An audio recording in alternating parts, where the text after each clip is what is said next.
By mode of இங்கே வந்து shopping பண்ணுறதுக்கு best app for all peoples all product and review and purchase and get offers. காய்கனி இல்லையா, கவலையை விடுங்க, இருக்கவே இருக்குது வத்த குழம்பு. அது எப்படி வைக்கிறதுன்னு நம்ம இப்போ பார்க்க போகிறோம். வாங்க ஒன் பை ஒன்னாக நம்ம என்னென்ன அதுக்கு இன்க்ரீடியன்ட்ஸ் வேணும்னு பார்க்கலாம்.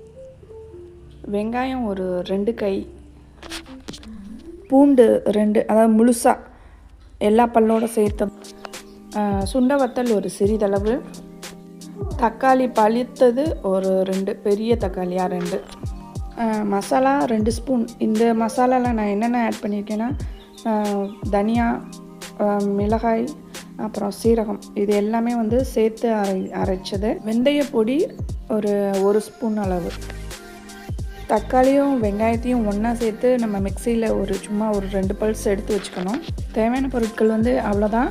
இது சிம்பிளாக நம்ம ஒரு 1/2 ஹவரில் ரெடி பண்ணிடலாம் சட்டுன்னு. இப்போ அடுப்பில் வந்து ஒரு நல்ல கனமான பாத்திரத்தை நம்ம இப்போ வச்சுக்கலாம். அதில் தேவைக்கு ஏற்ப வந்து நல்லெண்ணெய், இதுக்கு வந்து நல்லெண்ணெய் தான் ஊற்றினா தான் நம்மளுக்கு வந்து நல்லாயிருக்கும், டேஸ்ட்டும் நல்லாயிருக்கும். நல்லெண்ணெய் காஞ்ச உடனே நம்ம சுண்ட வத்தலை போட்டுருவோம். வத்தல் பொரிஞ்சதும் நம்ம தக்காளி வெங்காயம் 1-2 அரைச்சி வச்சுருந்தோம்ல, அதை நம்ம ஊற்றி கிண்ட ஆரம்பிச்சிடணும். கொஞ்சம் பச்சை வாசம் போகிற வரைக்கும் நம்ம கிண்டிட்டு கொஞ்சம் மூடியை போட்டு ஒரு 5 நிமிஷம் நல்லா கொதிக்கட்டும். நல்லா கிளறி விட்டு கொஞ்சம் லைட்டாக எண்ணெய் பிரிஞ்சு வர்ற வரைக்கும் லைட்டாக நம்ம கொஞ்சம் கிண்டி விட்டுட்டு, நெக்ஸ்ட்டு வந்து நம்ம வெள்ளைப்பூடு உரிச்சு வச்சுருந்தோம்ல, அதை அப்படியே நம்ம போட்டுட்டு அதை ஒரு 2 கிளறி விட்டுட்டு இது ஒரு 5 நிமிஷம் நல்லா வதக்கணும். வதக்கிட்டு கொஞ்சம் மூடி போட்டு ஒரு 5 மினிட்ஸ் அப்படியே வச்சிடணும். இதில் நமக்கு தேவையான உப்பு இந்த டயத்தில் நம்ம சேர்த்துக்கலாம்.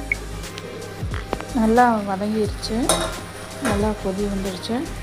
இது வந்து நமக்கு வந்து நிறையா பெனிஃபிட்ஸ் இருக்குது. நம்ம இந்த குழம்பு நம்ம சாப்பிட்றதுனால, சுண்டவத்தில் வந்து குழந்தைகள் கொடுத்தோம்னா சாப்பிட மாட்டாங்க. நம்ம இந்த மாதிரி குழம்புல நம்ம வச்சு செய்கிறனால, அதோட எசன்ஸ் போகிறனால, இந்த ஸ்டேஜில் இந்த மசாலா 3 மசாலா சொன்னீங்களா, தனியா, அப்புறமா சீரகம், மிளகா, இந்த கூட்டு மசாலா, இது எப்படின்ற எந்த விகிதத்தில் நான் சேர்த்துருக்கேன்றதை நெக்ஸ்ட் இதில் சொல்கிறேன். இதை நம்ம போட்டுக்கலாம். இல்லைனா நீங்கள் ரெடிமேட் மசாலா விற்கிதில்ல, குழம்பு மசாலா, அது வாங்கி நம்ம யூஸ் பண்ணால் நல்லா டேஸ்ட்டாக தான் இருக்கும். இது வந்து நம்ம குழந்தைகளுக்கு கொடுக்குறனால என்ன அப்படின்னா, அவங்களுக்கு வந்து அந்த வயிறு உப்புசம், அப்புறமா வந்து பூச்சி இருந்துச்சுனாலும் அவங்களுக்கு வந்து நம்மளுக்கு இதில் நிறைய 2 பெனிஃபிட்ஸ் வந்து இருக்குது. அப்புறமா நம்ம வெந்தயப்பொடி இதில் சேர்த்துக்கணும். வெந்தயப்பொடி சேர்த்து நம்ம கிண்டிட்டோம் அப்படின்னா நமக்கு வந்து உடம்புக்கு குளிர்ச்சியும். நம்ம வெந்தயமாக சேர்க்காமல் பொடியாக சேர்த்தோம்னா ஒன்றும் கொஞ்சம் நல்லாயிருக்கும். அதனால தான் நான் அப்படி பொடியாக சேர்த்துட்டேன். இதனால் நமக்கு வந்து எல்லாருக்குமே இது வீக்லி ஒன்ஸ் வந்து நம்ம சாப்பிட்றதுனால வயிறு உப்புசம் கம்மியாகும். அதே மாதிரி தேவையில்லாத கேஸு அதுவும் நமக்கு குறையும். கடைசியாக நம்ம வந்து புளிக்கரைசலை நம்ம ஊற்றி ஒரு 10 நிமிஷம் அப்படியே விட்டுருவோம். நம்ம வீட்டில் இப்போ எதுவுமே இல்லை, காய்கனி எதுவும் இல்லை அப்படின்னா இந்த நீங்கள் குழம்ப வந்து ஒரு 1/2 ஹவரில் குயிக்காக வச்சிடலாம். இதில் நமக்கு வேலை அப்படின்றது வெங்காயம் வெள்ளைப்பூடு மட்டும் தான் உரிக்க போகிறோம். மற்றபடி அவ்வளோ வேலை கிடையாது. இதில் டக்குன்னு வச்சிடலாம். இதுக்கு வந்து நம்ம சைட் டிஷ்ஷாக அப்பளம் வச்சுக்கலாம். இல்லைன்னா காய் இருந்துச்சுன்னா காய்கனி கூட்டு, இது இந்த மாதிரி அப்பளம் வச்சு சாப்பிட்டிங்கனாவே நல்லா டேஸ்ட்டாக தான் இருக்கும்.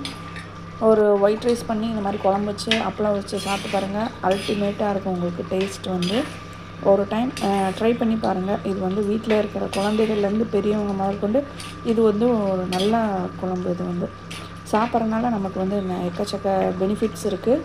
நம்ம எதுக்கு மாத்திரையை வாங்கி நம்ம போட்டு உடம்புக்கு எடுத்துக்கணும். இந்த மாதிரி வந்து குழம்புகளை வச்சு நம்ம சாப்பிட்றதுனால நமக்கும் வந்து நேச்சுரலாகவே ஹெல்த்தும் வந்து நம்மளுக்கு நல்லாயிருக்கும்.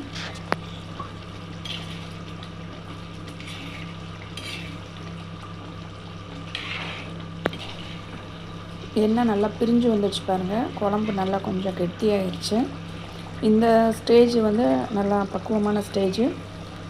நான் உங்களுக்கு இதில் மசாலா எப்படி போடுறதுன்னு சொன்னீங்களா, 3 மசாலா ஆட் பண்ணியிருக்கேன் அப்படின்னு சொல்லிட்டு. அது என்னென்னா, மல்லி 1 கிலோ, சீரகம் 300, வத்தல் ஒரு 1/4 கிலோ, மஞ்சள் 50. இதை மட்டும் நம்ம வெயிலில் காய வச்சு நல்லா மில்லில் கொடுத்து அரைச்சி வச்சுக்கிட்டோம் அப்படின்னா இது வந்து எல்லா குழம்புக்குமே நம்ம இதை யூஸ் பண்ணிக்கலாம்.